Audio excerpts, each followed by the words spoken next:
ভিক্ষার টাকায় সুদে খাটিয়ে কোটিপতি হলেন ভিক্ষুক মাঙ্গিলাল। আছে গাড়ি বাড়িও। লোহার তৈরি বল বেয়ারিং লাগানো একটি ঠেলা গাড়ির উপরে বসে থাকেন মাঙ্গিলাল।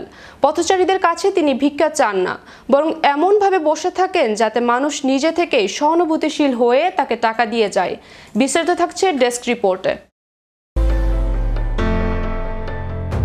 এবার ভিক্ষার টাকা সুদে খাটিয়ে কোটিপতি হলেন ভিক্ষুক মাঙ্গিলাল। আছে গাড়ি বাড়িও। লোহার তৈরি বল বিয়ারিং লাগানো একটি ঠেলা গাড়ির উপরে বসে থাকেন মাঙ্গিলাল।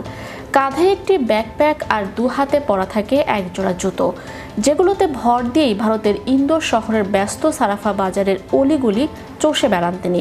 পথচারীদের কাছে তিনি ভিক্ষা চান না, বরং এমনভাবে বসে থাকেন যাতে মানুষ নিজে থেকেই সহানুভূতিশীল হয়ে তাকে টাকা দিয়ে যায়।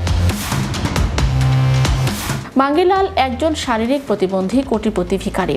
তার মালিকানায় রয়েছে 3টি বাড়ি, এর মধ্যে একটি সরকারি বরাদ্দপ্রাপ্ত বাড়ি, আরও আছে 3টি অটোরিকশা এবং একটি মারুতি সুজুকি ডিজায়ার গাড়ি।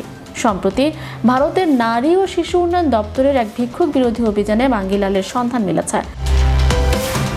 ইন্দোরকে ভিক্ষুক মুক্ত শহর হিসেবে গড়ে তোলার লক্ষ্যে চলমান অভিযানের অংশ হিসেবে শনিবার গভীর রাতে উদ্ধারকারী দল মাঙ্গিলালকে আটক করে। সারাফা এলাকায় নিয়মিত ভিক্ষা করা এক কুষ্ঠরোগী সম্পর্কের পাওয়া তথ্যের ভিত্তিতে অভিযান চালানো হয়। উদ্ধারকারী দল ভেবেছিল এটি আর 5টা সাধারণ ঘটনা হবে, কিন্তু তার বদলে সামনে আসে এক বিস্ময়কর ঘটনা। বছরের পর বছর ধরে নীরব ভিক্ষার কৌশলে পারদর্শী হয়ে উঠেছিলেন মাঙ্গিলাল। তিনি কখনো হাত পাতেননি, শুধু নিজের লোহার গাড়িতে বসে থাকতেন। বাকিটা করত মানুষের সহানুভূতি, স্বেচ্ছায় দান করত সবাই। তবে তদন্তকারীদের মতে আসল ব্যবসা শুরু হতো রাত নামার পর।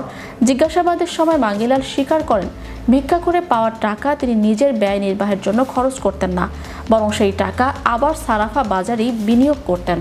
স্থানীয় ব্যবসায়ীদের একদিন বা এক সপ্তাহের জন্য নগদ টাকা ধার দিতেন মাঙ্গিলাল।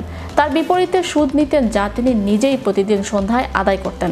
যেই মানুষটিকে বাজারের সবাই নিঃস্ব ভাবতেন, এখন দেখা যাচ্ছে তিনি শহরের অভিজাত এলাকার গাড়ি বাড়ির মালিক। ম্যাজিক বাংলা টিভি, বিনোদন ডেস্ক।